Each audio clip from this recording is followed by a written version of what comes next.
बिस्मिल्लाहिर्रहमानिर्रहीम अस्सलाम वालेकुम वीवर्स। उम्मीद करता हूँ सारे खैरियत नाल हो खुशबाश हो तो अल्लाह ताला ने हिफ्ज़ो अमान चो। मैं आज सोना मेज़बान मोइन खलील दसो तक अपना family YouTube channel Kotli official. जी वीवर्स, अज असा एक नई वीडियो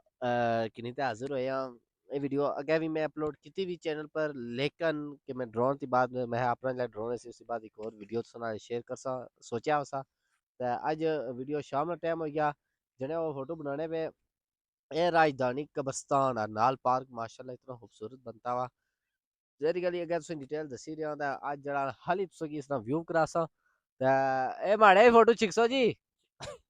हां जरी गली बता ए पार्क है किस्म ना लोग असने ता फोटो शूट छिकने जमीर साहब फोटो शूट छिके आए थे हुन चलो जुलने ता वालेकुम सलाम जनाब क्या हाल है? अल्हम्दुलिल्लाह अपनी सेटिंग सुनाई जी। सब खैर खैरियत। सामने सामने ये टॉपिक किसकी है? ये कहता जी बाल तकी सकने हो सारे बहना भरा हमारे बाल तकी किनो तेरे जाने पे मशरा जरूर देसो कोई नुस्खा दसो कि कोई जाना ऐसा खली जानी है और मोलून आ बाल मोलसू दा यूट्यूब बना सके। ये गल है जनाब। अच्छा मिस बालन वाली बाहर आई हूँ। जहरी गाली मिस साहब अच्छो ए मी गाल दसो तो ऐसा कैसे महसूस होया? बहुत अच्छा महसूस है जी। जनाब चौधरी फाजल साहब और ये बहुत अच्छा पार्क बनाया। नाल ही कब्रिस्तान है, उन्होंने वालिद साहब नहीं था कब्र है तो बहुत ही खूबसूरत उन्होंने एक पार्क का कब्रिस्तान बनाया था। बहुत ही अच्छा फील होना था ऐसी खुशी पैदा होनी इतना चीज है। वैसे कई कब्रिस्तान तक असा के उन्हें कब्रिस्तान कोई जाना ही कोई नहीं, उन्हें कब्रिस्तान की लात ही कोई नहीं है। इतना अच्छी असें ये खुशी लभी कि इतना खूबसूरत उन्हें कब्रिस्तान बनाया। अच्छी सोच है उन्होंने, तो मैं सलाम करना उन्होंने सोच ही। वैसे एक गल इना ये बड़ी मजे वाली बाई है कि बाकी जितने कब्रिस्तान है बेशक जितने भी उथे बेशुमार कब्र मौजूद होनी है लेकिन लोग उथे जाने को नहीं बहुत घट। लेकिन इथे हर नंगने वाला इतु खलसी ऐसी दुआ मंगसी बकाया इथे एंजॉय करसी वीडियो बनासी या जरा फोटो खिंचसी एक अपनी उन्होंने अलग प्रोसेस है वो अपनी उन्होंने मर्जी है इथे क्या करने लेकिन हर बंदा इला अच्छी सी तकना और उसके अलावा उन्हें एक और भी दी हुई इजाजत कि कोई भी मुसाफिर है कोई भी बंदा इतना कब्र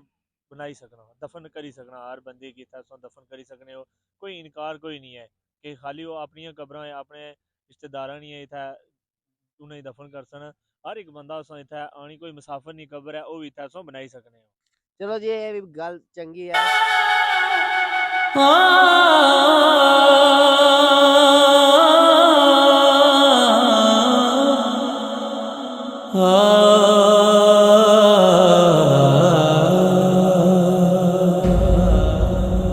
आंदियां चेते जदों वफावां बाप दियां, आंदियां चेते जदों वफावां बाप दियां, अथरू निकलन वेख के रावां बाप दियां, बाप दियां, अथरू निकलन वेख के रावां बाप दियां। अपनी हस्ती अपनी आन भी बेच देंदा, अपनी हस्ती अपनी आन भी बेच देंदा, बच्चियां लइया अपनी जान भी बेच देंदा, बच्चियां दे नाल चलदियां सावां बाप दियां, बच्चियां दे नाल चलदियां सावां बाप दियां, अथरू निकलन वेख के रावां बाप दियां, बाप दियां, अथरू निकलन वेख के रावां बाप दियां। आंदियां चेते जदों वफावां बाप दियां, अथरू निकलन वेख के रावां बाप दियां। गुस्से विच भी बाप मुहब्बत करदा है, गुस्से विच भी बाप मुहब्बत करदा है, धुप्पा बारिश पाले सब कुछ जरदा है, संगने रुख दे वांगू छावां बाप दियां, संगने रुख दे वांगू छावां बाप दियां अथरू निकलन वेख के रावां बाप दियां अथरू निकलन वेख के रावां बाप दियां आंदियां चेते जदों वफावां बाप दियां अथरू निकलन वेख के रावां बाप दियां बाप कदी भी हिम्मत टुटण देंदा नहीं नहीं नहीं बाप कदी भी हिम्मत टुटण देंदा नहीं रहिंदा सिर ते कदी डिकण देंदा नहीं कंड नहीं लगण देंदियां बावां बाप दियां कंड नहीं लगण देंदियां बावां बाप दियां अथरू निकलन वेख के रावां बाप दियां अथरू निकलन वेख के रावां बाप दियां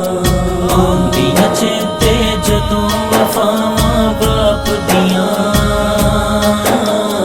अथरू निकलन वेख के रावां बाप दियां बाप दे हुंदियां घर विच बरकत होंदी है बाप दे हुंदियां घर विच बरकत होंदी है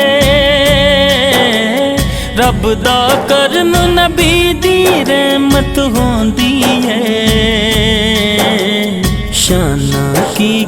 यार सुनावां बाप दियां शाना की यार सुनावां बाप दियां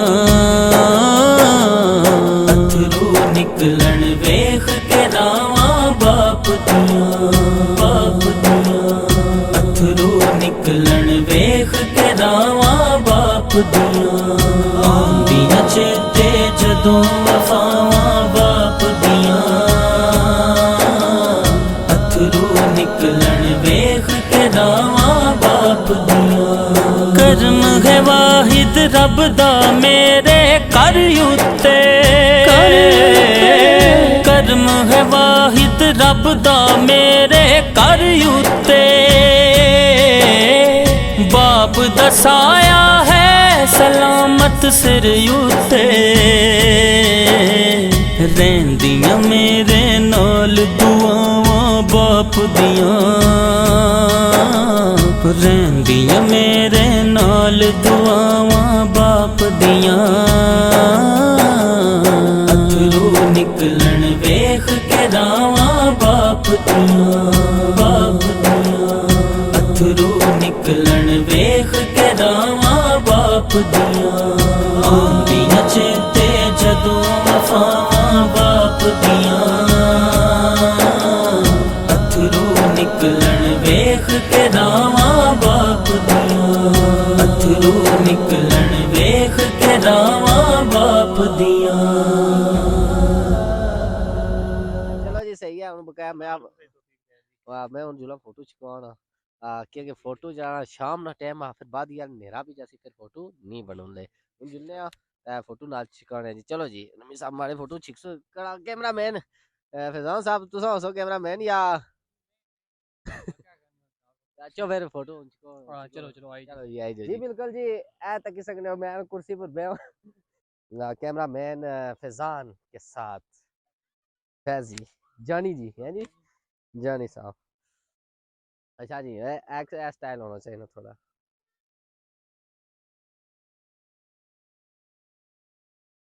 फोटो दसो हाँ जी रमी साहब की कैमरे माशाल्लाह हूँ एडिट होसी ना और अपना स्वाद होसी अच्छा हूँ एक फोटो मैं ना थोड़ा बीदा बनाया अच्छा फोटो फिर होने रे सुन थोड़ा दिन ले गया जेड़े भैन भरा साढ़े चैनल पर नवे उन्होंने क्या ये रिक्वेस्ट होती कि सारे चैनल की लाजमी सब्सक्राइब कर सो बेल आइकन की प्रेस कर सो ताकि जितनी भी नवी वीडियो उन तक जल्द अज जल्द पहुँचन इस गल्ले नाल किसान इजाजत इंशाल्लाह जल्द तुसा नाल एक और नई वीडियो की हाजिर हो तब तक अल्लाह सोने ने